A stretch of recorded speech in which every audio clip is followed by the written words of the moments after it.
hands and close your eyes. It's midnight, and you're listening to the Ghost Story Guys.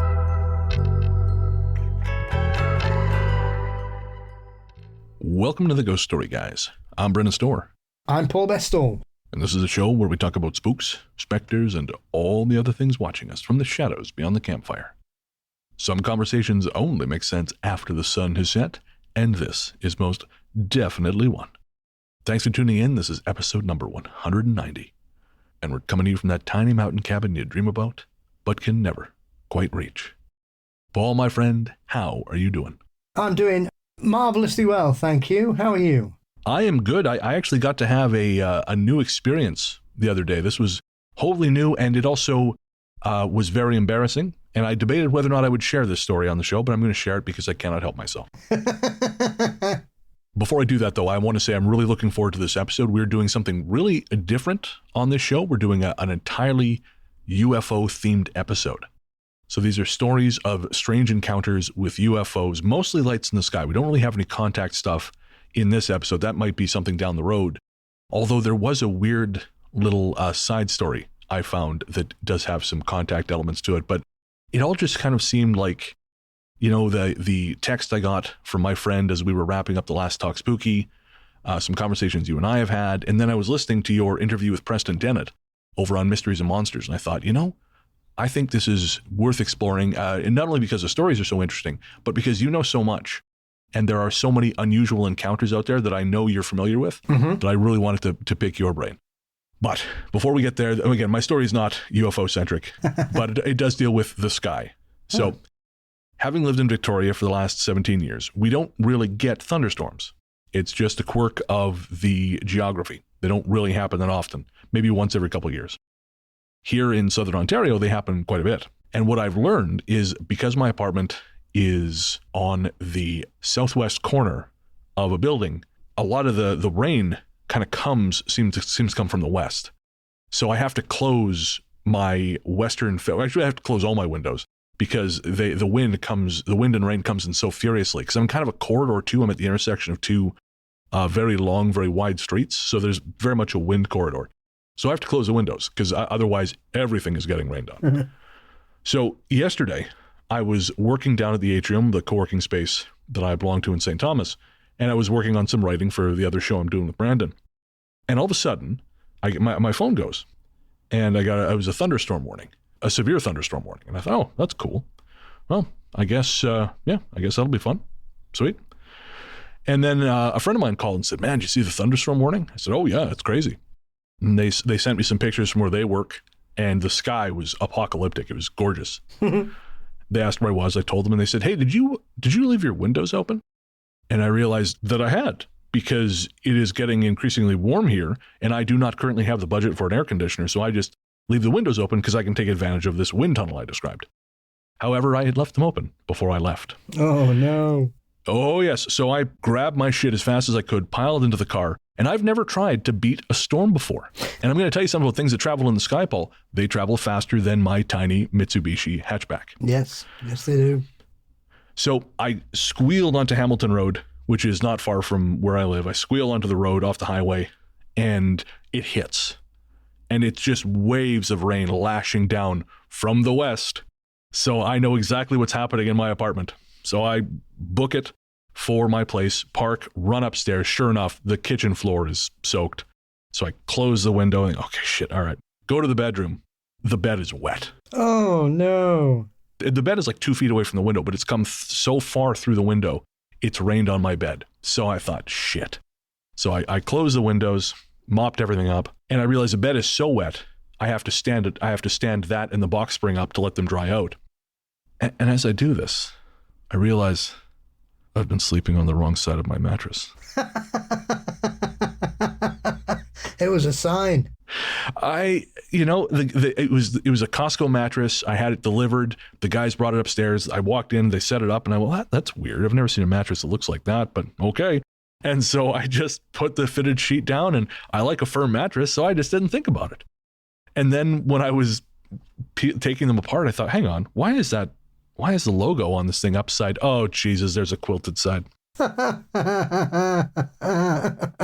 The god of orthopedics intervened. This is why your back hurts, you idiot. You idiot. Thor's really into realigning bones, and therefore he thought you'd suffered enough, Brennan. Well, what a guy. Because I tell you, it's a lot softer on the other side. It's a lot smoother. It's a lot nicer sleeping. It really was, actually. I had a great night's sleep. So yeah, so that was how Thor conspired to help me realize that sometimes I can be kind of an idiot. Didn't even occur to me they would have left the mattress there upside down. I just didn't think about it. I'm like, oh, well, I was tired. They brought it. I've been sleeping on an air mattress for 2 weeks at that point. I don't give a shit, whatever. Fitted sheet, done. And I just thought, well, I guess I bought a cheap shit Costco mattress. It's not going to be that comfortable. And not that it was uncomfortable, but Firm. It was firm. It was firm. Perhaps they were just jealous. They may sleep on a futon, and I thought, yeah, fuck this guy. I mean, I did make them lug a mattress and box spring up 4 flights of stairs. So I get it. I had a strange animal encounter the other night. Oh, do tell. I was on my balcony, taking in some of the late night air and seeing how many drunk people would be staggering past. I'm quite far away. It's not like I'm ready to pounce on them like some kind of ninja. That hadn't occurred to me, but I love that image now. And so as I'm stood there, we've round here, we've got this beautiful family of owls. And so occasionally you can hear them hooting around. And I've seen them on a few late night walks me and Theo have had, just sat on an aerial or a chimney hooting away to themselves. And so I'm stood there just having a look round, and then out the corner of my eye I saw this shape coming across, flying through the sky. And I thought, it's a bird doing flying. Birds don't fly at night normally. And then as it came, it literally was about 10 foot above me under this tree, and it kind of just went, never made a sound. It just kind of twisted and turned and dove a bit and then rose a bit. And then I went, bloody hell, it's an owl.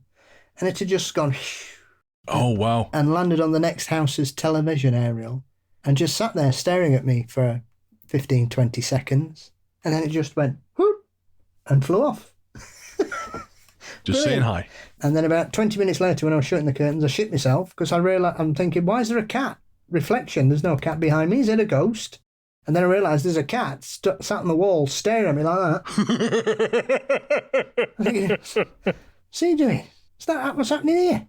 They knew we had a UFO episode coming, Paul. They were trying to send you a message. Cats, they wanted owls, to talk. They do. Yep. If anybody turns up trying to make me pancakes, we are in trouble. Man, Julie made some pancakes the other day. Oh, there you go. It's all coming. But they came from Lidl, not outer space. We don't know where Lidl got them, in fairness. That's true. I've seen some of the things they sell in the middle aisle. Well, we are not here to talk about killer owls or crazy weather, although I suppose both those things actually tie into the topic. But we are here to talk about strange stories of UFO encounters. But before we do that, we got to thank our patrons. This one's for the patrons. Patrons, Apple Podcast, and YouTube subscribers, we could not do what we do without you. So thank you, thank you, thank you. For real, guys, every single person who downloads the Ghost Story Guys, you help make us who we are. But people who subscribe to us on Patreon, Apple Podcasts, and now YouTube are the ones who allow the show to continue. Without you, we couldn't do it. We couldn't pay the bills. It just would not happen. So thank you very, very much. And while we'd like to thank all our patrons, Apple Podcast, and YouTube subscribers, we would especially like to thank our latest ones. They are Danimal Fantastic, Alison Barnes, Morg Frog, Roberts, Rita Johnston, James, Johnny Pierce, Kate, Alison. Again, thank you so much for supporting what we do here. We really could not do it without you. And if you would like to help support the Ghost Story Guys, help us pay the bills, head to patreon.com/ghoststoryguys. That's patreon.com/ghoststoryguys. We have an awesome community of people over there. You are missing out if you're not part of it. We're also open for subscriptions again, as we mentioned, on YouTube. The pricing is the same as over on Patreon. And while we'll wait till the end of the show to tell you about all the cool stuff you get, we will say you get an ad-free feed. And who doesn't want that? Ads suck. And if you don't want the community, you just want the stuff, there's Apple Podcasts, where you can subscribe to Ghost Story Guys Premium. Again, that's patreon.com/ghoststoryguys, or sign up to Ghost Story Guys Premium via Apple Podcasts or YouTube.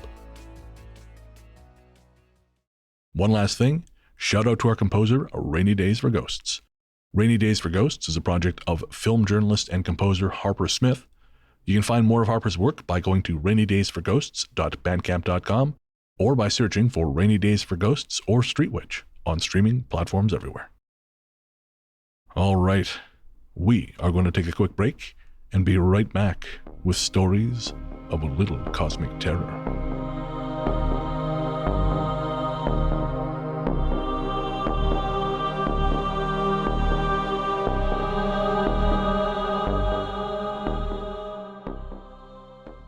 Germany, 2013.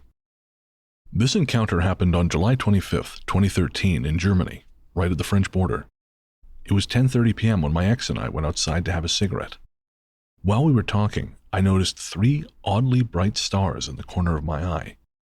I looked over my shoulder, and in that moment those stars quickly descended. Boom. There it was, a pitch black triangular craft hovering completely silent about 30 feet above our heads, seeming to look at us belly first.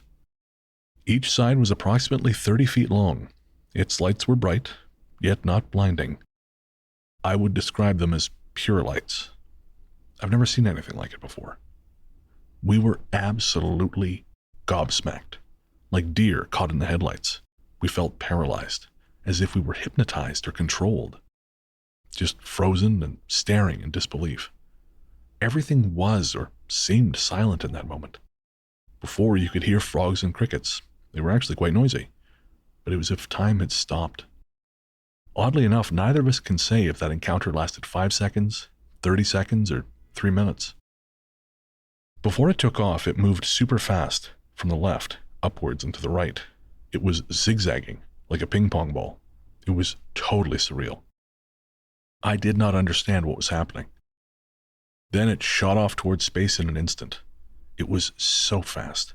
It left trails of light behind, like in that Star Wars scene where they hit warp or light speed.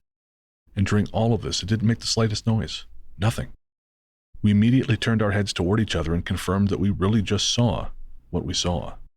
We looked up again, then at each other again, and without saying a word, we ran inside the house because fear and the flight instinct kicked in.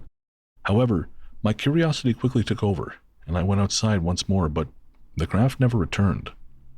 So yeah, that's my story. I didn't choose to have that sighting, but it happened. And Paul, I mean, obviously this is very much your wheelhouse. I'm going to be leaning on you a lot in this episode. I've really been looking forward to actually getting your perspective on this. I feel like this is really common, where it's like, I didn't ask for this. I didn't want this. Yeah. And it's kind of distressing. It is, because it shakes everything you know about what you've been told about the world. And I think there is this perception that people who used to see UFOs and talk about it were all a bit frazzled and not altogether with it, and tinfoil hat conspiracy theorists who all lived in their mother's basement. And I think often it's the realization of when it happens to somebody that those cliches cannot apply to, that they find it so shattering that even after the event, or it might be something as nondescript as just watching some lights moving in a strange pattern and travelling at speeds that you can't explain, it just blows your mind because you've been told all your life that it doesn't happen. It's not real. Yeah. Until it does. And you said something on the your interview with Preston Dennett that I found really interesting.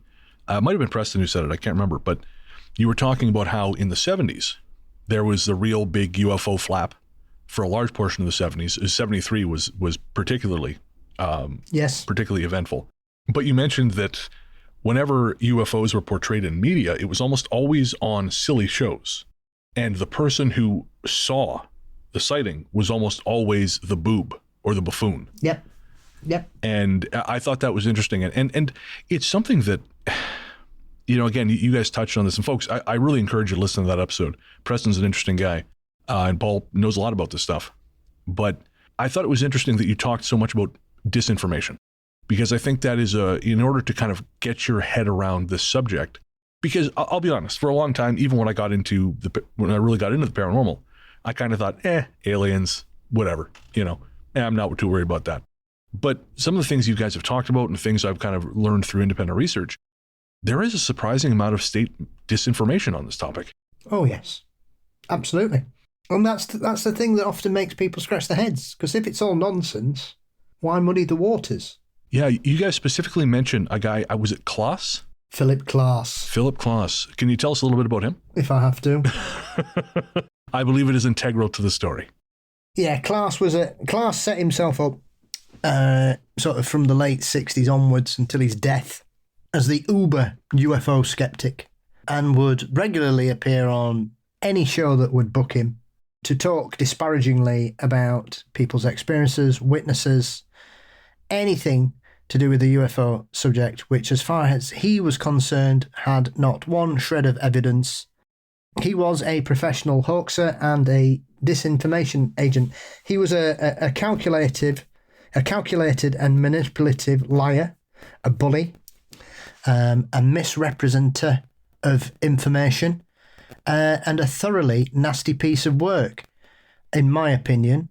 Some people that have met him over the years have said that he's quite a nice guy until he gets in front of the cameras. But then you only have to look at his FBI file, because there is an FBI file on Klaas, which was released, I think, in 2018, which you can look at. And even they didn't like him, because they said he was a very arrogant and conceited man who seemed to thrive on fame. I mean, he cast aspersions on near enough every major case. He accused Freddie Valentich, which is probably one of Australia's most famous incidents. He basically said outright that he was a drug runner. There is no evidence of that, ever. But that's what he said. He said, he disappeared because he was smuggling drugs. There's no evidence of that. But that was his thing. The Crash Landrum case. They were hysterically lying women who he also claimed that one of them must have been going through the menopause to have the flushes that she suffered afterwards. He also said that the doctor who examined them wasn't a real doctor. Well, he was. He was a doctor. It wasn't some bloke they met in a pub who said, "Can you pretend to be a doctor?" He was a proper doctor. Every major case, he would cast aspersions. I mean, he said Travis Walton was a drug addict and a fraudster. Every major case, he would cast aspersions on that person's character and just attack them viciously and horrifically, and constantly would send fake files to people. He constantly wrote to the FBI saying that they should not be involved in investigating any aspect of the paranormal. It was a disgraceful waste of taxpayers' money. All kinds of horrendous allegations about people. But he's one of them. When you look at his Wikipedia page, because he's classed as a god in the skeptic movement, there are aspects of that particular movement that is essentially a cult. When they're wrong about stuff, they don't admit it. They just remove all evidence of it. Right. I know. Yeah, we've talked about that before. That is diabolical. I mean, that defeats the whole purpose of skepticism. Oh, well, absolutely. And they've got some very nasty opinions about people in the modern era. They're not very... I doubt that many of them will be enjoying Pride Month. I'll say that. Yeah. Not all skeptics, to be clear. Again, I'm a subscriber to a number of skeptical podcasts, but there is definitely a very toxic element to that culture. Guys like Sargon of Akkad and people along those lines who are just garbage humans. Yeah, and they are consistently re-editing anything to do with cryptozoology and paranormal on Wikipedia. Every article on there they change, alter, take information away. They are dogmatic in their approach. And I've said this before, and I've said this again. They are the same side as these people wandering about with ghost boxes and spirit radios and people claiming that somebody's dead aunt's telling them from beyond the grave that they need to stop having too much coffee, or that their dead father's coming through with a message about something that they need to tell.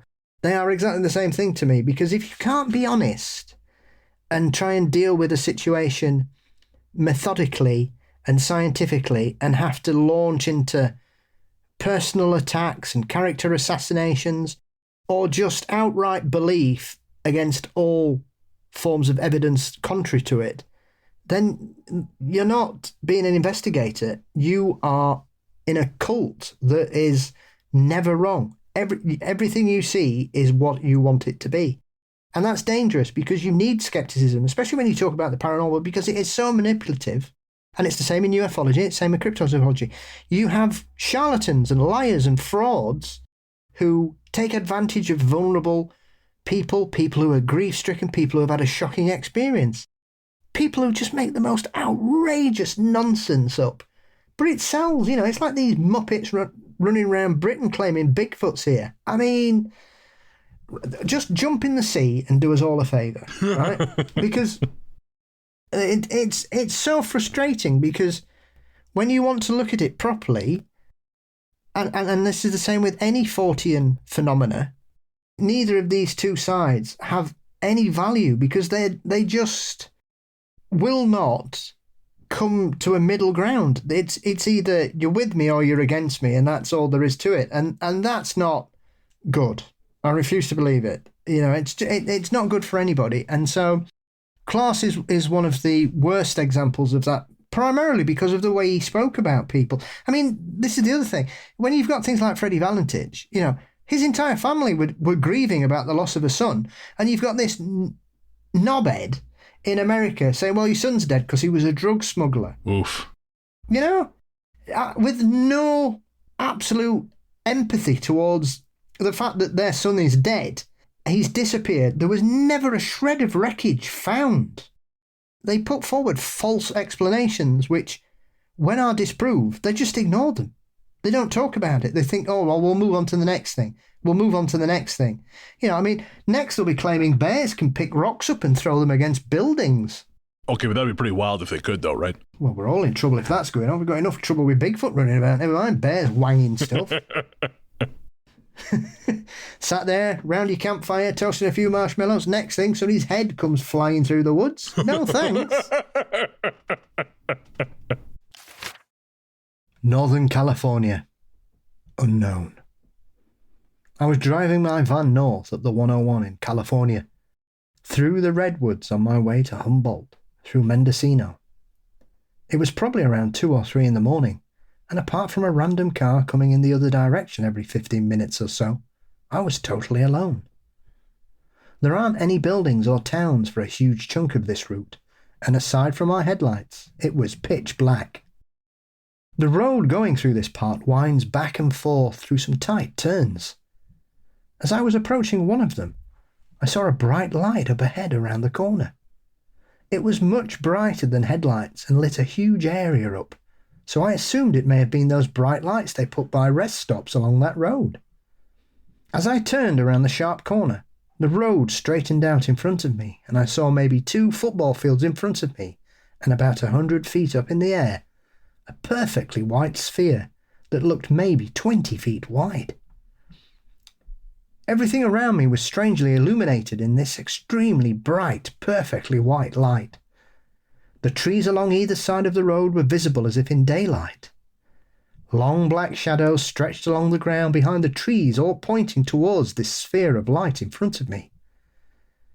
It was brighter and illuminated more of my surroundings than any one single light source I had ever seen in my life. But there was no glare to it, though.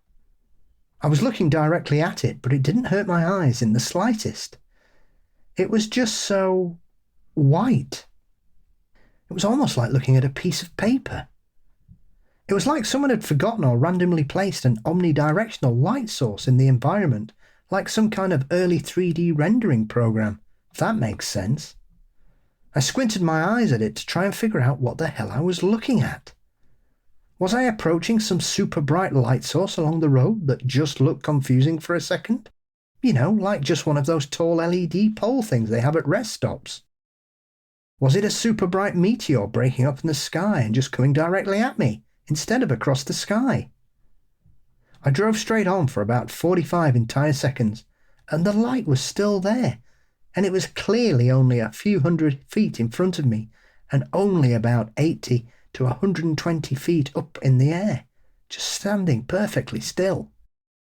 I was going about 55 miles an hour, and I slowly started slowing down after about 20 seconds after I first saw it, when I realised it was now right in front of me, and not something I was approaching or getting closer to, and got confused. I never seemed to get any closer to the nearby thing, no further away from it as I changed speeds. It just seemed to match mine perfectly. After about 45 seconds, though, it suddenly shoots off over the horizon to my 2 o'clock. It just accelerated to some crazy speed instantly, and it took about a single second to disappear out of sight into the distance, leaving me once again in pitch darkness aside from my headlights. I wasn't feeling scared or excited really, just completely bewildered. I kept going north up the 101 for a few minutes, making twists and turns through the forest. And then, maybe 10 minutes later, it came back. I'd reached a part of the road where it straightened back out again for a bit, and I saw the light come over the horizon and place itself in front of me in the air, the same distance as before. This time, though, my stomach kind of dropped, and I slowed way down to about 25 miles an hour. I hadn't seen another car in about 15 or 20 minutes, so I wasn't worried about getting rear-ended or anything. I just stared at this sphere as I crept forward along the road in my van.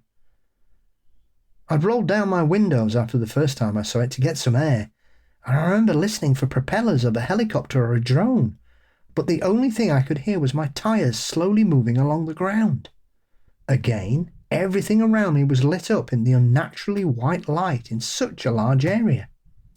I drove slowly at it for about an entire minute, and then it suddenly shot off again, almost directly over me to my 5 or 6 o'clock. Once again, it accelerated in a super strange way, like someone grabbing the movement slider on a 3D object in a blender and just swinging your mouse as fast as you can to get it to move in a straight line, if that makes any sense. I pulled over, got out of my car, and just kind of stared in the direction that it had gone, not sure what to do or think. I stood there for about a minute, holding onto the door, waiting for something to happen before I got back in my van and started driving north again. I was confused as hell and just kept trying to rationalize what had happened for maybe 5 minutes. And then it came back. Once again, I came to a point of the road where ahead of me it straightened out, and then from my 3 o'clock it zipped back in front of me. Once again, it was illuminating everything around me, and it was clearly some 15 to 25 foot wide, perfect sphere, once again about 80 feet up in the air, perfectly stationary, and always at the same distance, never jiggling or waving, never seemingly getting a single foot closer or further away. At this point, I started to feel angry in a way. I let out some expletives and tried accelerating at it for a few seconds, but I didn't get any closer to it. Not that I really wanted to get any closer to the thing necessarily. I just had no clue what else to do but to drive faster down the road, I guess. The sphere hung eerily above me, forever out of reach, for only about a total of 15 seconds this time, before once again silently shooting over the horizon to my 10 o'clock. And that was the last time I saw it. Interesting stuff. One quick note. I didn't want to interrupt your flow, but they referred to Blender. They're actually referring to the software program Blender for the 3D modeling program. Good, I was going to say, that's some crazy, I don't know, crazy shit they were talking about. What are they on about? Yeah. No, it's a 3D design program. I tried to teach myself once, and I was designing a rocket ship. When I realized I had to individually build each shape, I thought, no, fuck this is stupid. And I just gave up. Where's me CAD? Yeah. Oh, no, I have people who do this. Like, the people who actually want to do this, I'll let them do it. Good for them. But this is really similar to a story that I've talked about a number of times in this show that's not in Strange, but I collected it from a guy while doing the research for that. And I'm going to make available to subscribers. I still have the audio file from like 2012 where I talked to this guy. So I'm going to make that available to subscribers. I'll edit a down version of that guy's testimony. But I'm really kind of curious, Paul, because we were talking after the last story about character assassination and guys who, skeptics who really kind of just go for the throat for anyone who talks about this stuff, and they really try to discredit them.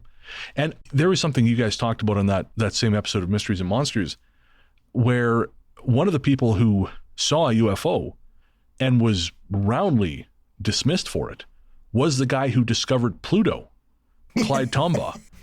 How the fuck do you dismiss the testimony of a guy who discovered one of the planets in the goddamn sky when he's talking about things in the sky?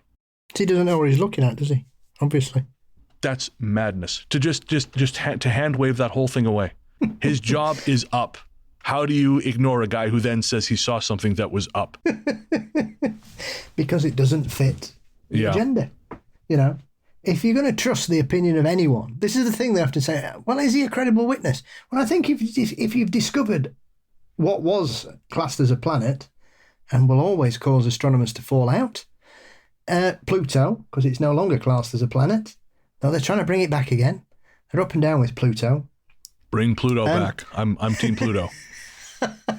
So, essentially, if you believe that... Because why did they believe he discovered a planet? Well, they believed he discovered a planet because it was before the UFO wave.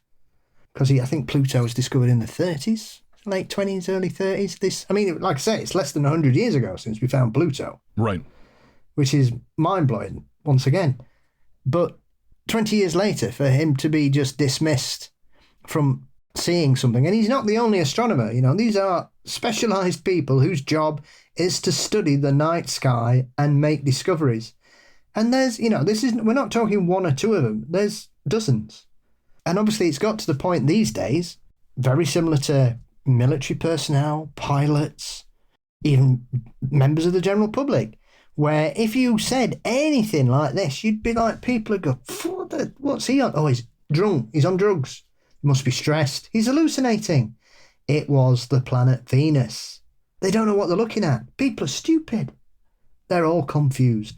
It's generally anything that will disappear. You know, I mean, me and Preston once talked about a story about a woman who was so terrified about an object that was hovering above her head, she wet herself in front of witnesses. And the official report said she'd misidentified Venus. And that's in Project Blue Book. So other people also saw this. Oh yeah, it was a multiple witness account that saw this object moving around for quite a while. It's in the 50s, 1954, I think that one was. I got to tell you, Paul, I've spent a lot of time looking in the night sky, and nothing I've seen up there has made me fill my pants. No. I feel like that's something's, unless, you know, you've been holding it a real long time, you saw something that would produce that response. I always thought, again, because I don't know a lot about this shit, but I always thought that the government program to sort of catalog these things, Blue Book, was very much like a truth-seeking kind of endeavor. But it wasn't. It was their version of the truth. This is where it gets really interesting, and this is where I think a lot of people kind of run into the issue with UFO shit, because you have to contend with government influence, with social influence, right? I mean, ghost shit.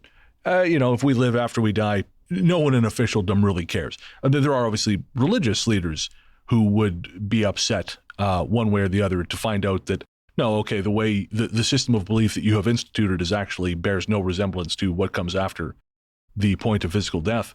But there are so many geopolitical implications of life outside this planet that it's just impossible to ignore. And it's really kind of muddy water. And I think that's one of the reasons I've avoided this topic on the show for so long, because obviously we don't like to talk politics here. But there is, at least to a certain degree at least, it's hard to tease the two apart.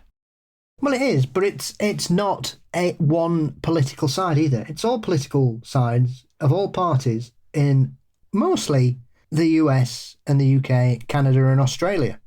Whereas you have other countries like Belgium and China and Japan and Chile and Argentina, where they are very open and say, yeah, there's weird things going on here and we've no idea what it is. But it's not swamp gas. You know, you mentioned a guy, again, on that same episode, a guy named James McDonald.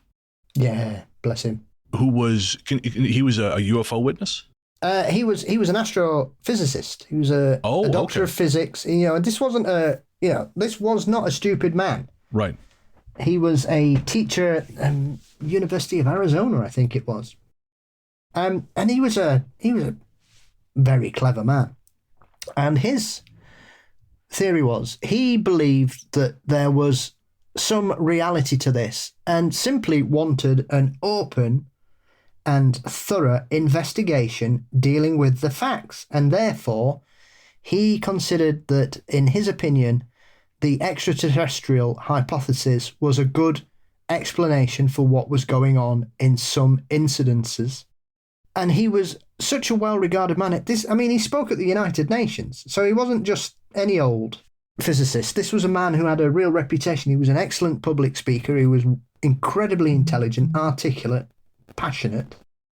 And he was humiliated. I can't remember if it was in a congressional hearing or something else, but a senator basically said, you don't want to listen to anything he says. He believes in aliens. He wears tin foil. And it basically started a campaign against him that drove him, well, some people say drove him to suicide, because he was found dead in the desert with an alleged self-inflicted gunshot wound and a suicide note. And that was in 1971. Southwestern USA, 2015. In 2015, I was in the desert camping. It was about 2 a.m. and I was still in the truck cab eating pistachios and tossing the shells out of the open window. There was a huge full moon in the sky behind me, and I was watching it in the rearview mirror. It was so bright I could have read by its light. All at once, a tall being walked out about 6 feet behind my truck and stopped. I turned around to look at it out my open back window. It was about 8 feet tall, skinny, long arms with elbows below its waist area, foot-long skinny neck, oval head that had what looked like a 4-foot beard or tube hanging from its lower face. I couldn't make out the feet or hands. It was walking like it was struggling, like if you walk in a swimming pool with the resistance of the water. As it stopped, it barely moved its shoulders, but that freakish long neck turned the big head at me. I don't know if it saw me in the truck. I froze. It then turned its head forward and continued on walking. It was bizarrely thin, like an insect. I took off after it passed by my truck, camping equipment flying out the back as I sped away. I went back about 4 months later in the daylight. I found what was left of the pile of pistachio shells, so I knew the exact spot where I was, but saw nothing unusual. It was a nice day, so I drove around a bit and found a place that looked like a good hiking spot. As I got out of the truck, maybe about 3 in the afternoon, I heard diesel engines struggling, digging, like backhoes, earth movers, dump trucks dumping a load and banging the scooper to unload all the dirt. Trucks backing up with a beep, beep, beep sound, but there was nothing around. I was in the middle of nowhere on a dirt road, no other cars around for miles. I couldn't figure out where the digging noise was coming from, but wondered. I got on my hands and knees and listened to the ground. It was coming from under the desert landscape. I was standing right where the digging sounds were coming from. As I stood up, I saw 2 very shiny white pickup trucks facing the front of my truck, their windows blacked out. They were so shiny the sun reflecting on them hurt my eyes. Any truck driving in the desert should be covered with a ton of dust, but these looked like they just came out of a showroom. I was scared. As I got back in my truck, I saw 2 more white trucks exactly the same behind me, facing me. I drove off. As I got to the nearest road, my heart sank as there were 2 more of the same trucks waiting for me at the intersection, facing each way, so whichever way I was going, one would be right behind me. As I got on the road, the truck behind me followed me, right on my bumper. I was going 90 miles an hour and the truck was right there with me. Then a second came up trying to pass me. I was swerving across 2 lanes to keep it from happening, then came up to an exit. At the same time, the 2 trucks slowed down and made a U-turn and went back. I continued to note how shiny the 2 trucks were. So shiny, in fact, that my eyes were hurting from the reflection. They could have taken me out in the desert and no one would have found me or my truck, but they didn't. Did they want to kill me on the road? I don't know. I do know I was terrified to go home thinking they'd be there waiting. But I never saw them again and never went back. And I gotta be honest with you, Paul, this one just sounds like someone having an anxiety attack. I mean, I'll say, like, the humanoid encounter thing sounds terrifying. And I know, like, we've done a few kind of humanoid encounters on this show before. I remember there's one from Los Angeles back, like way, way back, that stuck out at me. So I'm willing to entertain the notion of a weird lanky figure kind of appearing out of nowhere. But I don't know. I'm just imagining 2 guys in perfectly normal trucks, and this lunatic is just swerving across the road because he thinks he's in the French Connection. Well, I think once again, if something normal happens after you've just had an extraordinary experience, everything becomes extraordinary. You know, we've talked about this a lot where if you have an extraordinary experience in a place, quite often that doesn't mean the place is special. It just means that you had a unique experience there. You know, that's why like people who keep going back to places like Point Pleasant, they don't really have much happen because it's sort of a transitory phenomenon. So this guy going back there 4 months later, I'm even a little doubtful that he would a stack of pistachios still be there. I guess if you're in the desert, that maybe. I was thinking the forest, yeah, desert maybe. You know, going back 4 months later, I mean, you're going to be keyed up because if you did see this thing, it's going to scare the absolute shit out of you. And then there's some poor jackass just out there mud bogging with his buddy, just managed to like hose his car off or something. And this guy thinks he's about to be murdered by the men in black. Well, I mean, obviously the location kind of gives you an indication of where he might have been. Are you thinking like Southern California? Around that area, California, Arizona, Nevada. And we know there's lots of strange installations over there. Well, I was thinking that. I mean, the digging could be, it could be a mine, you know, a distance, like it could be a long distance away. Could be military, could really be anything. Could it be aliens? Could also be. No, they've got a base in the Atlantic Ocean. That's what I read when I was researching this episode. Yes, allegedly. Yeah. Oh, so you're familiar with that particular? Oh yes. Of course you are. Why am I even saying that? That's what a stupid thing for me to say. Of course you know. Where don't they have an underwater base? I found this in a thread. I was cruising a bunch of different sites trying to find stuff just like left to center shit to talk about on the show. And yeah, someone had screenshot. It was like 40 screenshots of a thread from somewhere on 4chan. I know, a very reliable source. What I love about this, and this is kind of what I love about the whole UFO phenomenon, is like you could go on 4chan and tell everyone the truth, and it's not going to go anywhere. No one's going to believe you. Like what this guy wrote, he wrote that, you know, he's part of an unnamed government agency, or it's got a name, he wasn't willing to say what it was, that is aware of an extraterrestrial presence in the oceans. And the whole thing went out from there. And I mean, again, if he was spinning a story, which I assume he was, it was just conservative enough. It would take nothing to believe it. Because again, he didn't say anything that was crazy. You know, whenever someone starts talking about the cabal, and I know Preston used that term a couple times on your show, and I thought, oh, you're not helping yourself here. But whenever someone drops something like the cabal, you start thinking, oh, okay. You know, if they start talking about like adrenochrome and any of that shit, you're like, all right, well, you're pulling stuff out of your ass. But this was just towed the line enough that I again, it would take nothing for me, or take very little for me to make that leap and go, okay, no, I buy this. I buy that there is, you know, aliens have been here and are just seem to be kind of trying to shepherd us in a certain direction and keep us from fucking anything up too badly, at least as far as nuclear arms go. But I say I don't believe that, but this was close enough to what I could accept as reality that I could entertain the notion. And again, I think that's what's fascinating about this topic, because there are so many variables and there are so many people desperate to believe either it's true or it's not true, that King UFO himself could come out and literally live tweet his day abducting cows, and it would just disappear into the maelstrom of nonsense content that is out there.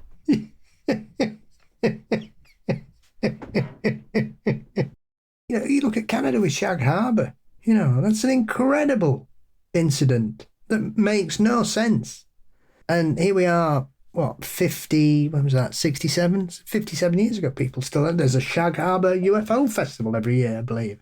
Can you briefly describe the events of Shag Harbour? Yeah, Shag Harbour, a object was seen plunging into the harbour and was witnessed moving through the water, illuminating it, and lots of Canadian and American military vehicles turned up trying to search it, and allegedly there were strange markings all across the bottom of the bed at the bottom, and then people had claimed that they saw it shoot back out again, and off it went. Another one with multiple witnesses.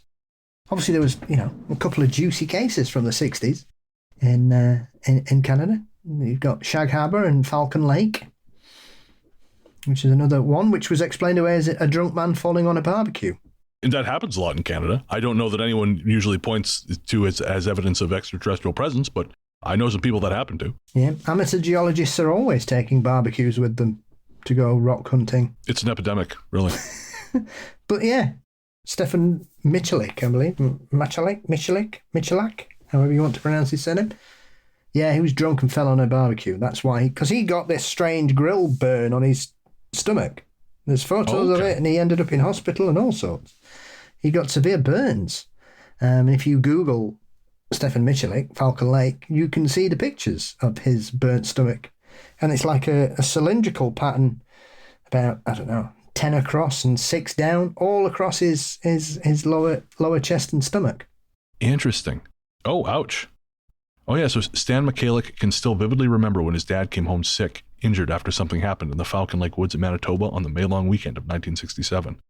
It was something that put his family life into upheaval and remains one of the world's best-known UFO encounters. And sorry, I should mention, this is from the Canadian Broadcasting Corporation. So if you're from the US and you don't know, this is like NPR or something, or the BBC. So Michalak goes on to say, I recalled seeing him in bed. He didn't look good at all. He looked pale, haggard. Michalak was 9 years old at the time and was allowed to see his dad for a couple of minutes on the day after what had soon become known as the Falcon Lake incident. Then there was the smell. When I walked into the bedroom, there was a huge stink in the room, like a real horrible aroma of sulfur and burnt motor. It was all around and was coming out of his pores. It was bad. So that was from 2017, because I guess Michalak's son, Stan, he has written a book with Canadian UFO researcher Chris Rutkowski. And Chris is kind of the guy, like nowadays, if you contact the government with a sighting, they send you to Chris. Yep. He's your UFO researcher. he is the Canada UFO research. Yeah, he's the guy. I spoke to him when I first started researching Strange, and I didn't know shit about shit, and he was very patient with me. Very friendly guy. Yeah, he's a good lad. I keep meaning to try and get him on, actually. I've been meaning to do it for a couple of years, actually. That is a conversation I would like to hear. All right, so we're going to take a quick break from stories for a similarly themed article. This story comes from around 1965, and it involves the actress Goldie Hawn, which I was not expecting when I started putting this episode together. It's from an interview done by Vanity Fair for a profile in 2023. So I'm going to read you the article, and then Paul and I are going to talk about it. And now the article is not lengthy. It's a couple paragraphs. It is part of a longer article. I've kind of trimmed it down, but you'll get the gist of it. A dancer by trade, Hawn was just a 20-year-old in Anaheim, California when she first began wondering about the great unknown. That was a time when, there was a lot of UFO sightings, says Hawn during the episode. I remember this so clearly. I went outside my door and I sat on the little ledge and I looked up at the dark sky and I saw all these stars. And all I could think of was, how far does this go? How little are we? Are we the only planet in the whole wide universe that has life on it? And I got to tell you, Paul, just stopping right here, I feel like such an asshole because I have never once in my life considered Goldie Hawn to be the kind of person who asks these questions. And clearly I was wrong. So my apologies to Ms. Hawn. Yeah, well, that's always been Goldie Hawn's secret weapon is people looked at her and thought she was stupid. I won't say I thought she was stupid, but it just never occurred to me to think that she was someone who would ponder the mysteries of the universe. And again, I'm happy to be proven wrong. All right, so the article goes on. 4 months later, the future First Wives Club star was working another dance job in West Covina, California, a city that's very close to the desert, as she's careful to note. Exhausted from dance rehearsals, Hawn asked a friend if she could take a nap in his car, a decision that still baffles her to this day. I don't know why I said that, she says. I don't know why I didn't just lie down on the bleachers. After getting into the car to sleep, I got this high-pitched sound in my ear, she says. It was this high frequency. That's when she looked out the window. I saw these 2 or 3 triangular-shaped heads, Hawn recalls. They were silver in color, slashes for a mouth, tiny little nose, no ears. They were pointing at me in the car as if they were discussing me like I was a subject, and they were droning. Throughout her encounter with the 2 to 3 silver-headed creatures, she was unable to move her body. Hawn says, I was paralyzed, and I thought, oh my God, I want to get up. I didn't know if it was real or not real. Eventually, Hawn was able to burst out of the episode, she says. It was like bursting out of a force field, she recounts. Of course, I go back to all the kids and stuff, and I went, oh my God, I think I made contact with outer space. Hawn tells us that years later, she discussed her apparent extraterrestrial experience with an astrophysicist at the University of Illinois Urbana-Champaign. I want to talk to you about that, Hawn recalls him saying. I've been basically researching this for 25 years, and I'd like to know your experience. The memories, Hawn says, came flooding back. They touched my face, says an emotional Hawn. They touched my face, and it felt like the finger of God. It was the most benevolent, loving feeling. This was powerful. It was filled with light. I thought that was really interesting, Paul, because so often in media, and I know we're doing a little bit here because, hey, that's the show, but UFO experiences are often painted as strongly negative, as very frightening things. And what I find interesting is that's even like cursory or kind of research on my part shows that that's not really the case. I mean, they're not necessarily all love and light, but they're not as sinister as they're made out to be. And when you start kind of going back to like the 60s and some of that contactee stuff that happened, like with Goldie Hawn, the messaging does seem positive. It seems to be like the kind of messaging that's like, stop it with the fucking nuclear weapons, or you really need to take care of this planet you're on. You know that, right? And those messages, I feel, based again on only cursory research, because I'm far from an expert in this field, I feel like those stories get shit on from a great height more than anything else. Yeah. I mean, it's one of those that often, as with we see in the paranormal these days, you know, every ghost story you see on television is negative. It's all terrifying. It's all demons. It's all people being attacked and physically hurt by them. Whereas if you look at the body of evidence throughout the history of the paranormal, the vast majority of ghost encounters are shocking, but not frightening, surprising, not terrifying, interesting, mysterious. And it's the same in ufology, that it's only people saying the terrifying things that seem to break through often. And then when you look at it, I mean, to be fair, I've spoken with 3 experiences.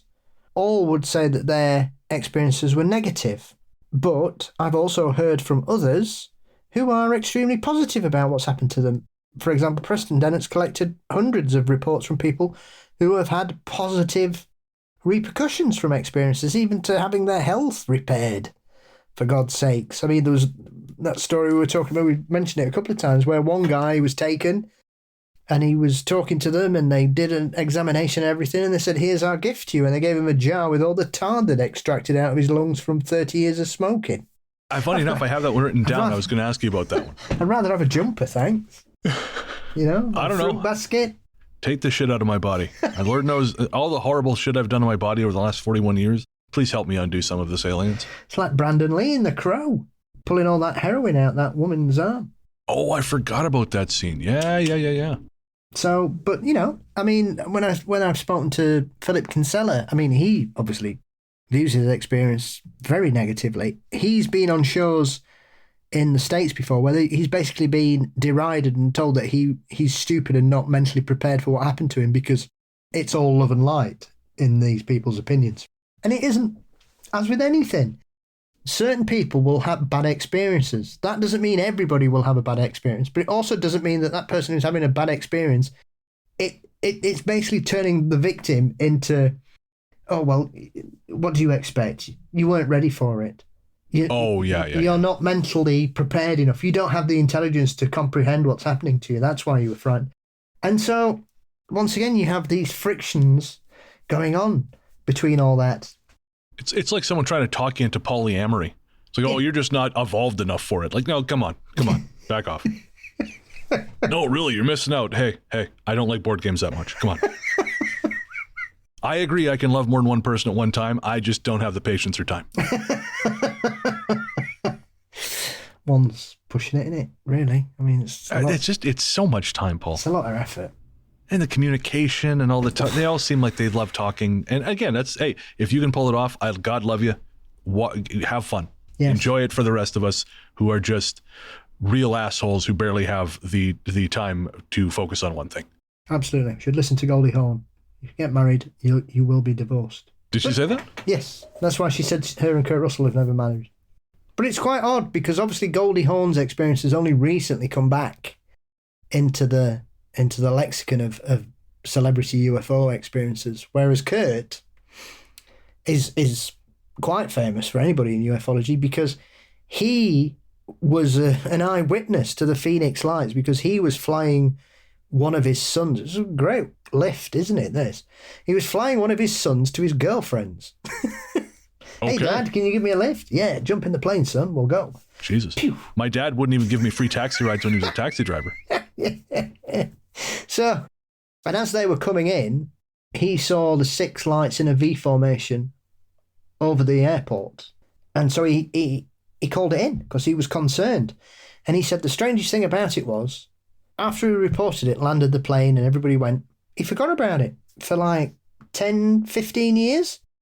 And then him and Goldie were sat down and she started watching a documentary about the Phoenix Lights. And he said it was literally like somebody lifted the veil off my head.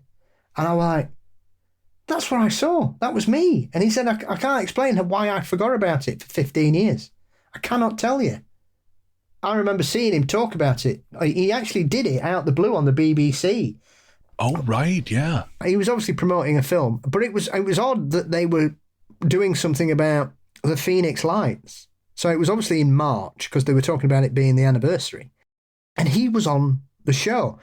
I've always been under the impression somebody must have known this. Because for me, it's too much of a coincidence that they did this thing about the Phoenix Lights and Kurt Russell was a guest on the show. Yeah, that's not possible for that to be coincidental. As Jim Harold says, when is too much of a coincidence not a coincidence? Yeah, exactly. And so they said, oh, so what do you think, Kurt? And he says, well, I know it happened because I saw it. And they went, what? What? Taking this show to a new level now, Kurt. And he just basically explained what I've just said. Exactly what happened, matter of fact. So it's weird that was that one of the things, was Kurt Russell interested in UFOs when he met Goldie Hawn? Or is this something that, as often, are people predetermined to find each other through a common experience that pulls them closer together? Because obviously Goldie's experience is from the 60s, Kurt's was from the 90s. So I don't know. It's fascinating shit. And again, I had no idea that she had this experience. It was just, again, in a random thread, I found a reference to this and found the Vanity Fair profile, and here we are. Yes, absolutely. Absolutely. 79 she is this year. Did she? Yeah. I guess, that makes sense because she was born in 45. Yeah. She was born when the UFO wave began. Now, is that more than coincidence? Is she actually an alien? Teach the controversy. That's what I say. Please don't sue us, Goldie Hawn. We are fans. Yes, of you Just kidding. She's not fucking listening to this show. I bet she is. Oh, those scamps. Send Stavros to kill them both.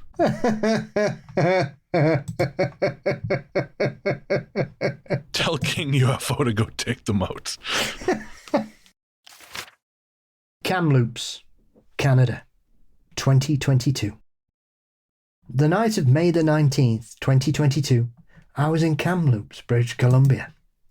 We were driving around and had parked in a lot somewhere in Sahali to smoke a joint. At one point, me and my friend were outside of the car and he spotted what he thought were 2 drones in the sky. I looked at them and immediately could tell that they were not drones. But I didn't think they were stars either. Me and my friend started bickering back and forth as to what those drones were doing, or if in fact they were just extra bright stars. We ended up spending hours watching them. When we watched it, we kept looking away to see if maybe it was our eyes, but it wasn't. They were always there when we looked back, and they were moving weirdly, like nothing we'd ever seen before. Not only that, they were making little, almost inchworm-like movement patterns. Then they would stop in one spot and change in formation or shape. It's almost impossible to explain what exactly we were watching, because I don't have the specific words for some of the things the lights were doing in the sky. We ended up actually falling asleep at the car, staring at them. I woke up around 2:30 a.m. and right away looked up into the sky to see what I kept calling my weird star. And it was not where it had been. Then, after I woke my friend up, I was looking around the sky a bit more, and the weird star was in fact still up there, just in a different spot. Now it was almost directly above us, which is why I couldn't see it, because I was looking literally everywhere else. It now looked way different than before. It wasn't continuously changing shapes, but it was completely still, and its many little companion lights were arranged in such a way as to make a V. But in the middle of the V, and in the rest of that space, it was filled up with lots of single little lights, creating the whole thing to become a perfect circle. All the lights were the same colour as normal stars, but way brighter. But the only time we could see the circle shape formed was when it was directly above us. Those lights had very light tinges of green and red, but at the same time they still had that white light glow. The whole time we watched them, they were always constantly changing into different shapes or formations. There were small moments though, like maybe 5 seconds or something, that they would be in a still position, and it was always V-shaped. This literally made me start wondering if what we were seeing was actually some kind of figment of my imagination. So I kept asking my friend over and over throughout this time if they were seeing what I was seeing, and to be honest with me, if they weren't. I didn't know how to handle what I had thought of all of this. Also, at one point there was a very short, 3 or 4 seconds, where it did something way different, but this only happened once. One of them looked like it could have been spinning for a second, but when it stopped, it was definitely facing the other way, and we were looking at a side of it that did not have any lights. We could now see that there was a 3D dark grey light colour, but in a weird way it blended with the sky. We could only see this because the glowing of the light behind it. It didn't look like a smoothed edge shape at this view either. It looked kind of like it could have resembled a sort of squarish rectangle from side to side, a sort of rocky shape. It was really hard to tell because it was so far away, and it only lasted like that for a few seconds. I was explaining everything to my sister when I got dropped back off at her place the next morning, and I was struggling to find the right words to describe what I saw. I realised I felt embarrassed in a weird way, even though I knew what I saw was real, and there were 2 of us. Back when I was doing Strange, there was a fellow I spoke to. He was a friend of mine at the time, and he had seen something with a friend of his, but she had come around to the same place as this person. They were too embarrassed to talk about it. They wouldn't even have an off-the-record conversation with me. They just wanted to memory hole the whole thing. Also, I didn't mention this last time, but I think they'll be fine with me. Kamloops, which is the town in BC that this person is describing, which is, of course, not far from Revelstoke, that is the same place where the person who texted me during the last Talk Spooky show, that is where they saw their sighting in the pre-dawn sky. And Kamloops has a long history of weird shit. A lot of paranormal stuff. I've heard a lot of stories of shadow people from Kamloops and the surrounding area. And then I found this while researching the show, and it's actually an article from the Vernon Morning Star, which is, Vernon is a town about 2 hours away from Kamloops. It's dated March 5th, 2019 by Lachlan Lebere, or Lebere. Lachlan, I don't know which it is, and if I'm getting it wrong, I apologize. Now, again, I've excerpted this, but there is a longer article I've given, and this is the meat of it. I'll put a link in the show notes to the full article if you want to read it. But Lachlan says, extraterrestrial visitations are not unusual in the Shuswap. There have been several UFO sightings reported over the years. One occurred April 2nd, 2015 in Salmon Arm. A witness described a massive gray saucer shape that made no sound. Another occurred in 2003 near Mara Lake. It was described as diamond-shaped, with a cluster of lights in the size of a 3-story house.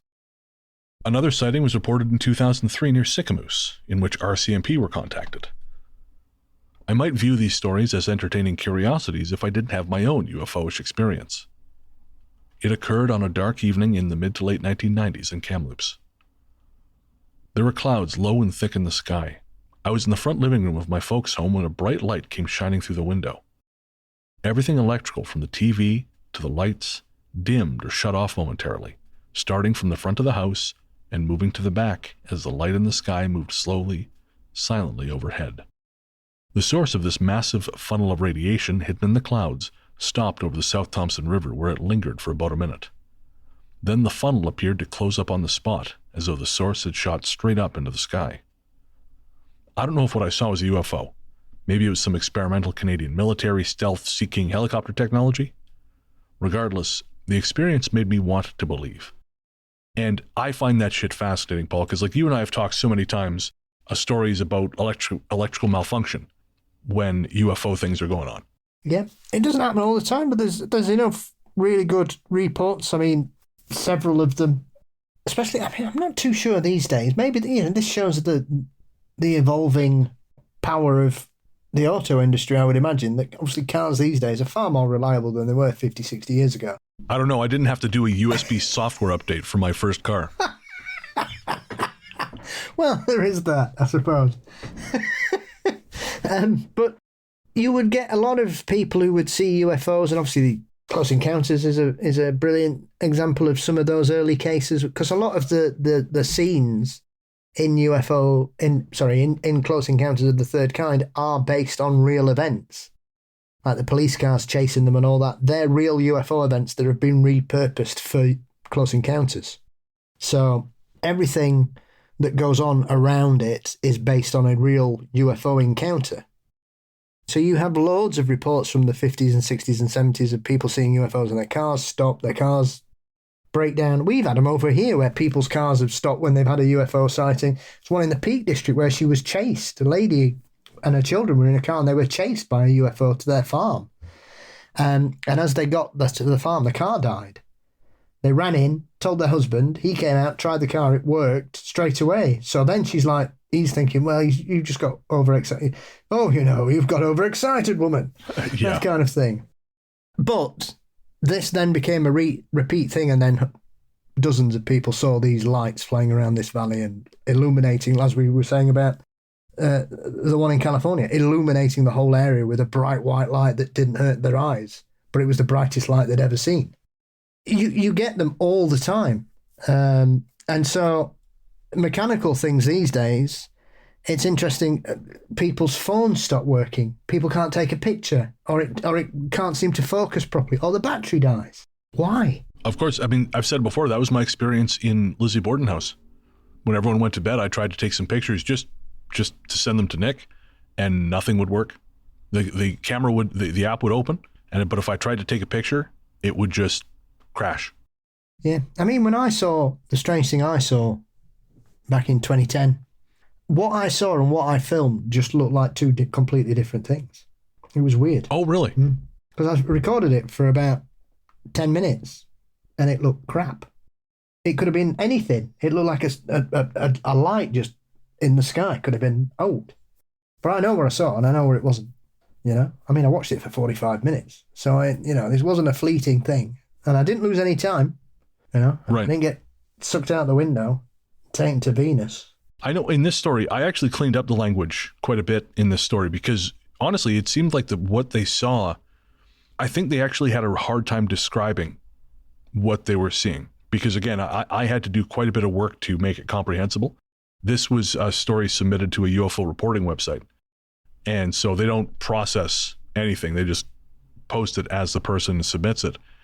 But the confusion is what really sold me on the story. It was just sort of coincidence that it happened to be Kamloops, but they just seemed really, really troubled by their inability to describe what they were seeing. And that's what kind of made me want to share it, was just the fact that, it was so baffling. And I know, 2022, we're in the age of drones, but they watched that for hours. And I looked, the only drones that can fly for hours are the ones that, let's just face it, if it's coming for you, you don't have a lot of time left. Yeah. They're the kind of drones that have a payload specification. Yeah. And they are very distinct drones. You can see what a drone is, and you can hear a drone. I mean, I can see if it's high enough up. They use UAVs to patrol the border, like the ocean between Victoria and Washington State. And they're high enough up, you can see them, but you can't hear them. So it's not impossible that you wouldn't hear a drone, but you're not an insurgent. So the odds of you seeing this thing, especially in Kamloops, I think are pretty slim.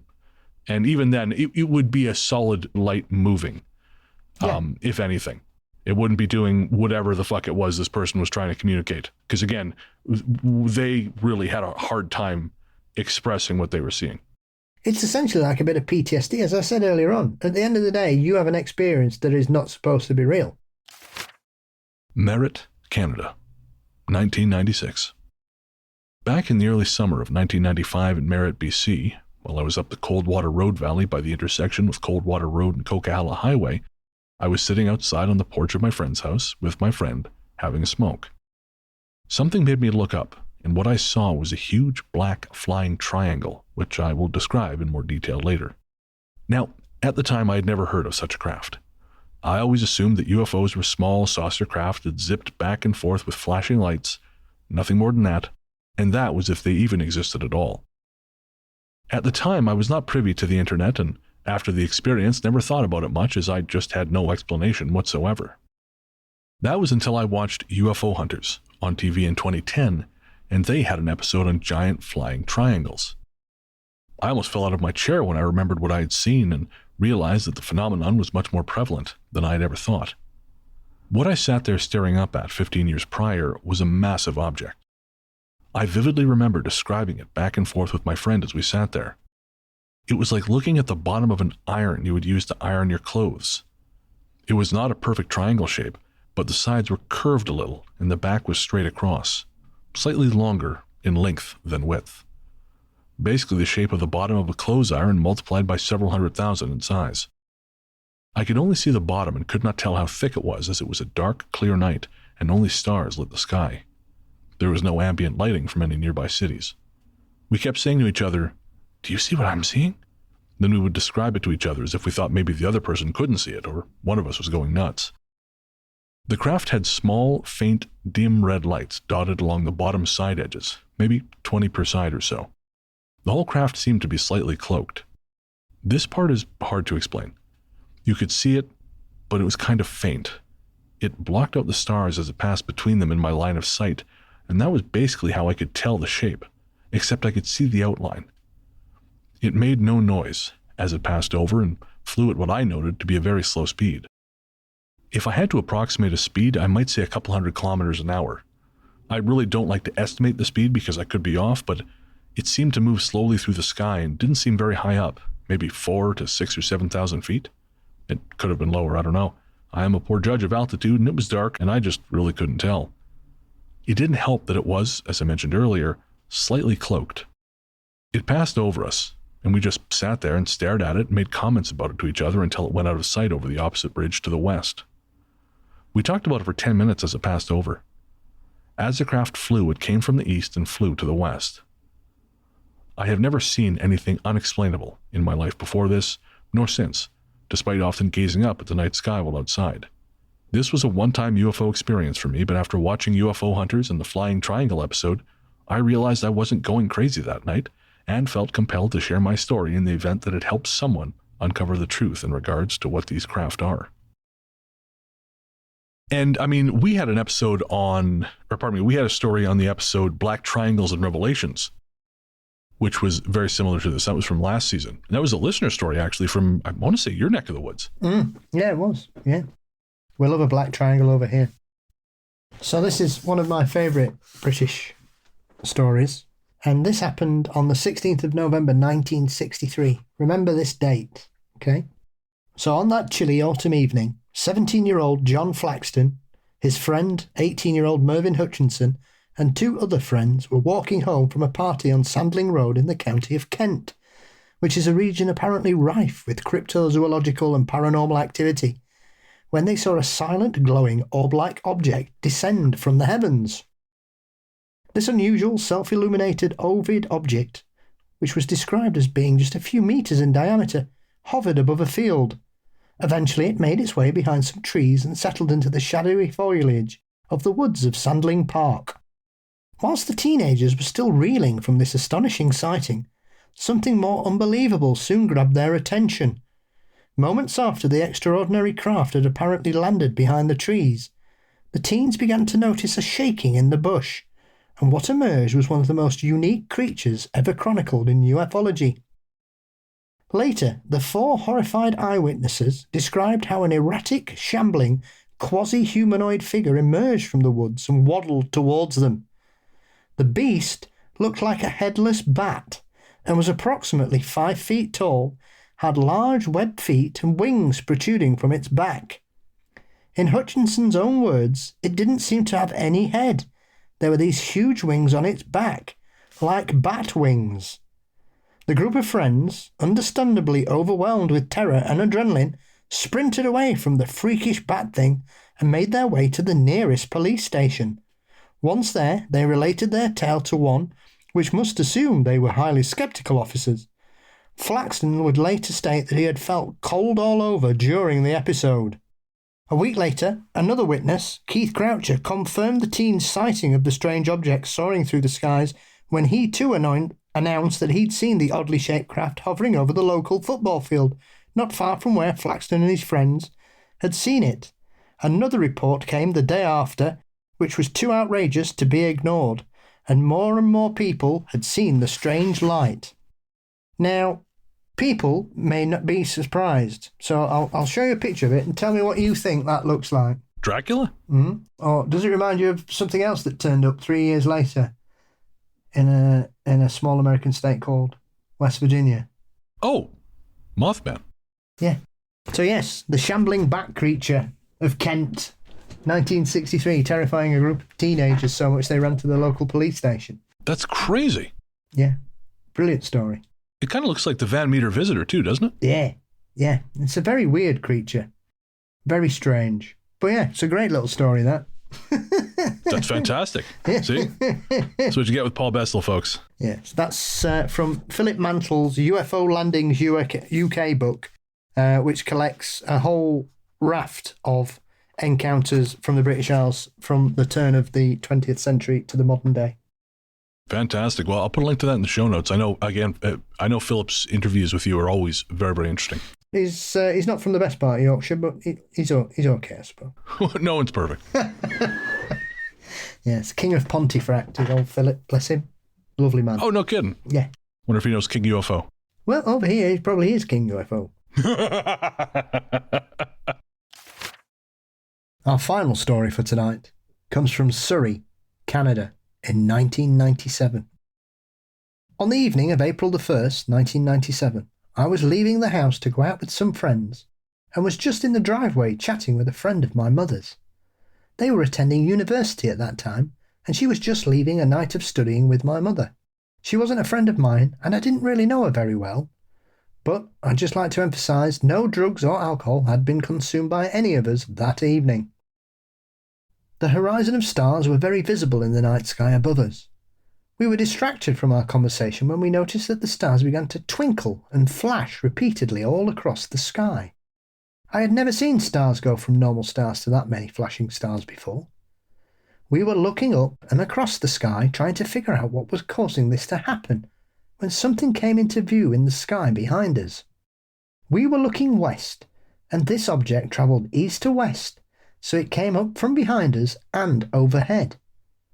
There are certain details about this object which stand out very clearly to me, but there are also aspects of this sighting that I have a hard time remembering, almost as if I'd dreamed it. The two of us said to each other numerous times, "You can see this too, right?" The object was gigantic and seemed to be travelling quite low and far too slow for any aircraft I had experienced in person. It was shaped like a wide arrowhead. Not quite an isosceles triangle, because the rear of the craft was curved outwards, not a distinct flat line. I don't recall any lights on this vessel whatsoever. It was only visible by the lights in our driveway and the outline of the ship against the sky. I don't recall any sound whatsoever coming from the vessel.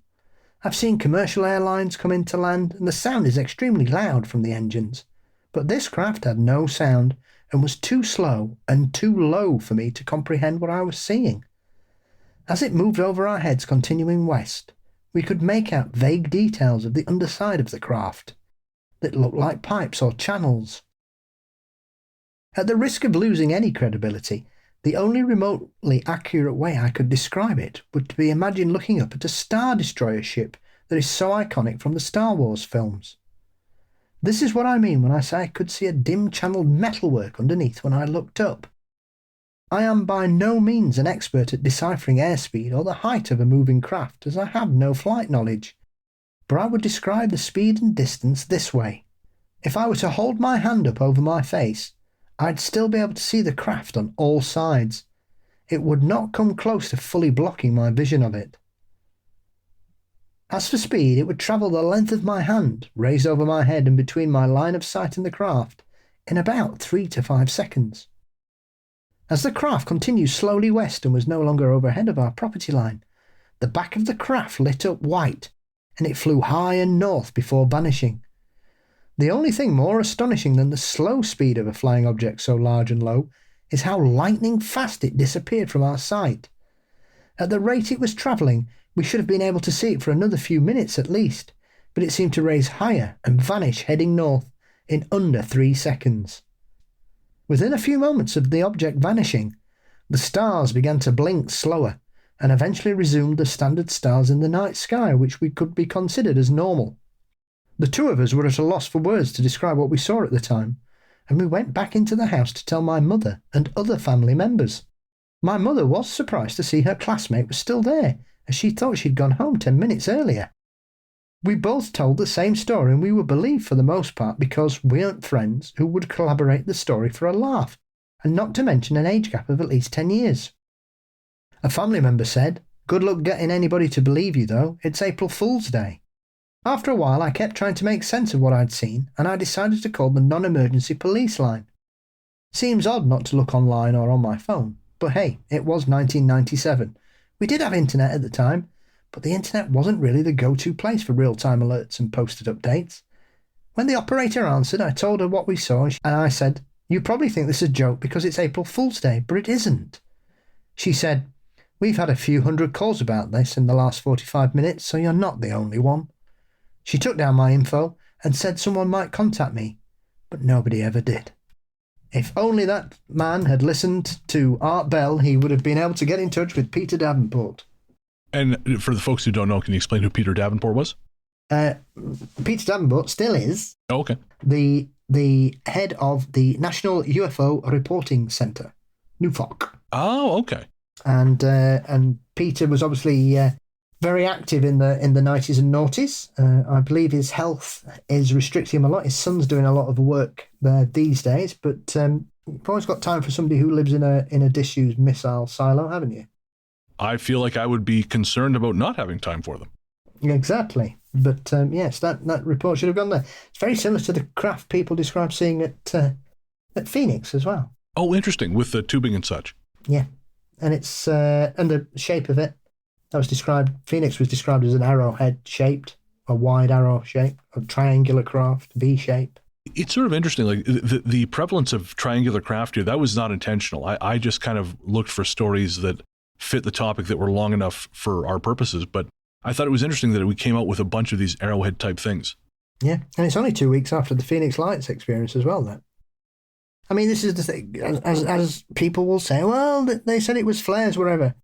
That does not explain, I believe at the moment there are 1,300 witnesses to what happened over Phoenix that night. That's incredible. The vast majority of them saw a giant craft pass over them. They couldn't see the stars through it. It wasn't paragliders, it wasn't flares, it wasn't a misidentified plane. You can say what you want. When people say, oh, those lights, they were just the flares, what they're wanting you to focus on is that particular aspect of that experience. Right. Not the 1,200 witnesses who saw a craft fly over them and they could look up and it looked like the biggest thing they'd ever seen in their life. Like you said earlier on when you were talking about disinformation and the character assassinations and things that go on, when you look at that particular thing, when you see programs about it or you hear people talk about it, they talk about people seeing the lights. They don't talk about over 1,000 people seeing an enormous craft passing over them all the way. Not just over Phoenix, it came down into Arizona and flew over Phoenix on its way past. Thousands of people all over the state saw it. It didn't just happen over Phoenix. That was the culmination because obviously that was the largest city that it happened to pass over. But it had passed over loads of towns and villages on its way there. And hundreds of people saw it. But it's flares. I do find it a really interesting topic, not necessarily because I know for certain that, this is E.T. coming over to hang out with us on the weekend, but just because, as with the paranormal, something is happening. You can't ignore it. You can't hand wave it away. You can say, is some of it military craft operating at a technological level that the public does not have access to yet? And that may account for some of it. Likely doesn't account for all of it, because there are things witnessed which simply don't make sense. And there are intersections with other things we've talked about on the show, which are a little more within our wheelhouse, that, again, the technological explanation doesn't cover. So I one of the things I wanted folks to take away from this is just that there is more going on under this particular banner than I think people like to give credit for. And it can't be dismissed as easily as perhaps some people would like it to be. As with anything, though, only takes one to be proved real, and all bets are off. Yeah, no, that's it. Even Blue Book, in its design to explain everything away, still ended up with 30% of the cases it couldn't explain. It couldn't say it was swamp gas or a cloud or Venus. But nobody talks about that. Nobody says, well, hang on, we've got hundreds of cases here that can't be explained. That people, astronomers, people who discovered Pluto didn't understand what they were looking at. Hundreds of people seeing hundreds of craft flying above them. People being taken, allegedly. Some of the experiences I've spoken to. It would be a phenomenal work of fiction to create a story of such magnitude. Put it out there into the world for everybody to dissect on your behalf, which I think is one of the things where we don't get as many full experiencer cases like Walton or Whitley Strieber or the Hills or the Cash Landrum case or things like that, or Pascagoula or wherever, because people look at how they're treated and what they're done. Yes, the environment these days is slightly better, but if you look at everything that's going on in the US Congress, they're not touching on experiences. They're not touching on abductions. They're not touching on people having communication. They're simply focusing on sightings. So even now, in this era of disclosure, they are forcing the conversation to be on a fixed point of the phenomenon, and nothing else around it will be discussed. So they're not talking about UFOs. This isn't disclosure. What they're talking about is a section of the phenomenon. It'd be like talking about ghosts and only talking about white ladies. I think part of that is because it allows them to focus on the technology without any of the other implications. Because I think if you start talking about experiences, if you start talking about possible abductees, then you have to really contend with all the different parts of that, right? You kind of have to acknowledge that there are things about this that don't make sense. There are things about this that challenge what we think we know about consciousness. This is not something what governments are good at. And I think especially right now in North America, we have a problem with sort of creeping religious fundamentalism. And it is, influencing policy, which is influencing sort of the Overton window and what we're willing to discuss. Because as I've mentioned on the show before, one of the things that got the remote viewing program shut down was a belief that they were doing witchcraft. That's on the record. I've heard that from remote viewers themselves. I've also seen it in print. Because obviously remote viewing is not an exact science, but it works better than you might think. The government did it for 20 plus years. The US government had several different programs under different agencies doing remote viewing for, again, roughly about 22 years, something thereabouts. And they were shut down because, according to one of the remote viewers, I believe it was a member of Congress, told him, this is witchcraft. I don't want us participating in witchcraft. And that tells you all you need to know. Yeah, that kind of thought was shared by certain army officials in the 60s that claimed that UFOs were demons. Oh, really? Mm. Interesting. So it permeates all aspects of it. I would not be surprised if there's some officials out there who believe that. Well, we know that because some people claim that Bigfoot's the Nephilim. Of course, God, yeah, that's a rabbit hole. Folks, you're lucky we don't have time for Bigfoot and the Nephilim. I can sum it up in very briefly for you. It's bullshit. It saved you all hours of shit. And if you take one thing away from Ghost Story, guys, we like to save you from hours of shit. By making you listen to our shit. Exactly. That's a much more palatable shit. Good shit. Yeah, the good shit. Yeah, exactly. Ghost Story Guys. The good shit. The best of shits. That's going to be our greatest hits album. Next time we have to do a compilation when I'm out of town, we'll just be like, the best of shits. Shit or bus. All right, guys, that has been our episode on cosmic terror. We hope you've enjoyed some UFO stories.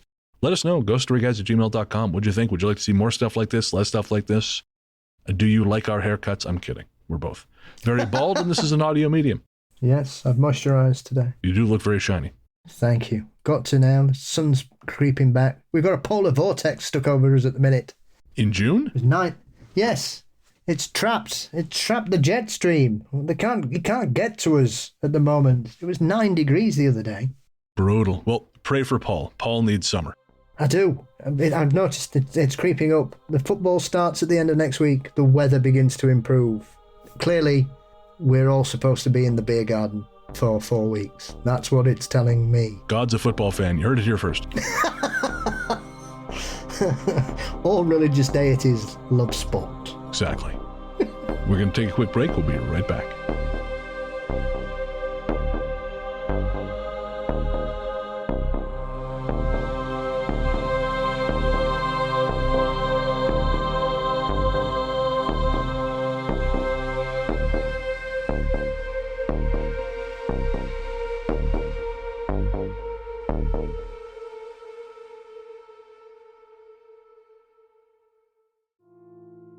Hey there, listeners. Before you reach for that skip 15 seconds ahead button, I promise you this isn't an ad. We wanted to take a minute to talk to you about mental health.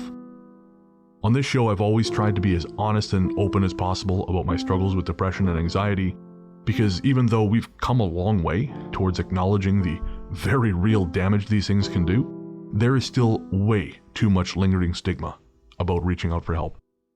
And when you start to feel like there's no help, it's easy to start feeling like there's no hope. But Paul has joined me today to remind you there is always hope and there's always help. We're not going to try and talk you out of self-harming right now, because we know that's not how it works. Instead, what we wanted to do was tell you something now and hope that should things get bad, you'll remember it and make a phone call or send a text message before you make any permanent decisions. As someone who knows all too well just how important mental health can be, it's never too late to reach out. In Canada, the number to call is 133-456-4566. In the USA, the new number to call is 988. That's 988. In the UK, the number to call is 116123 or text SHOUT, that's SHOUT, to 85258. In Australia, the number to call is 131114. However bad shit seems, it will pass. And no matter what your brain might be telling you at any given moment, and believe me when I say I know this intimately, there are people who love you and people who care deeply about how you treat yourself. Should a time come when you find yourself despairing, please know that we've both been where you are, and there is a way back to the world. Take care. Welcome back. The Ghost Story Guys are Luke Greensmith, who helps us find our stories. He is also host of the Luke Lord podcast, available everywhere fine podcasts live. Tanya Downing, who assists with editing and manages our Facebook community. She is also co-host of the Streaming into Madness podcast with Walter Whitaker. Adam Lynch, who edits our videos and is host of the Weekly Creep podcast with Dulce. Joseph Camo, who manages our YouTube account and is host of the Sociology Professor YouTube channel.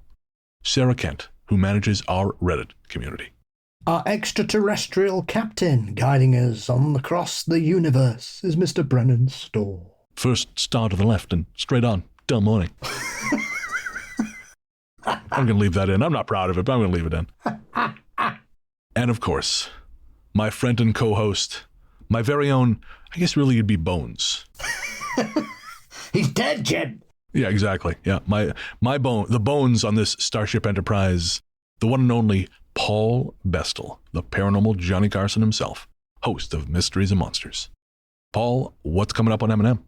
Coming up, I'm visiting a couple of states In the US, John Olson returns to tell me about his latest book, Strange Utah, which features some unusual stories of first-person encounters across a pantheon of weird phenomena. And then the lovely Jeff Finnop joins me to talk about some of Wisconsin's stranger legends and some of its more darker residents of its past. Very cool. And where can everyone find you online? You can find Mysteries and Monsters across all social media platforms, as well as across all podcast sites. Fantastic. I'm largely the truth on Threads, Instagram, Blue Sky, and Letterboxd. And you can find my horror movie show, Weird Together, co-hosted with Professor Joseph Camo, everywhere fine podcasts live. On the latest episode, we talk about the new werewolf film Blackout, directed by Larry Fessenden. And of course, Weird Together, we dissect the sociology behind movies, because I like to say we don't know enough about movies to properly review them, but we can talk about what they're about, and we do that with Blackout. As we said at the top of the show, we can only do this because of our subscribers. The fine folks on Patreon, Apple Podcasts, and YouTube are the ones who really pay our bills.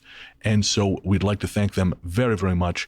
And if you want to join those communities to get not only bonus conversations between me and Paul for almost every main story episode, but early ad-free release, bonus shows like Host Adventures. At the higher tiers, you get access to things like our monthly live show. And of course, at $20 and up, you get thanked every second story episode as part of Ghost Force. If any of that sounds good to you, head to patreon.com/ghoststoryguys. That's patreon.com/ghoststoryguys. Or sign up to Ghost Story Guys Premium via Apple Podcasts or on YouTube. If you want to pick up any Ghost Story Guys merch, head to our website at ghoststoryguys.com. You'll find all kinds of cool stuff there. You'll also find full show notes for every episode. Shout out to our composer, Rainy Days for Ghosts. Rainy Days for Ghosts is a project of film journalist and composer Harper Smith. You can find more from Harper at rainydaysforghosts.bandcamp.com or by searching for Rainy Days for Ghosts or Street Witch on streaming platforms everywhere. Our theme song, Radio, Into the Darkness We Go, is composed and performed by Peter Kursov of Pizzanta Music. You'll find more from him by searching for Pizzanta Music wherever you get your tunes. All this music is streaming courtesy of Night Harvest Recordings. That's our Ghost Story Guys house label. And if you want to listen to any of the music here on the show, there are soundtracks for both Season 6 and Season 7, streaming on, I got to say it again, streaming platforms everywhere. All right, I guess that's going to do it. We'll be back next week, but until then, into the darkness we go.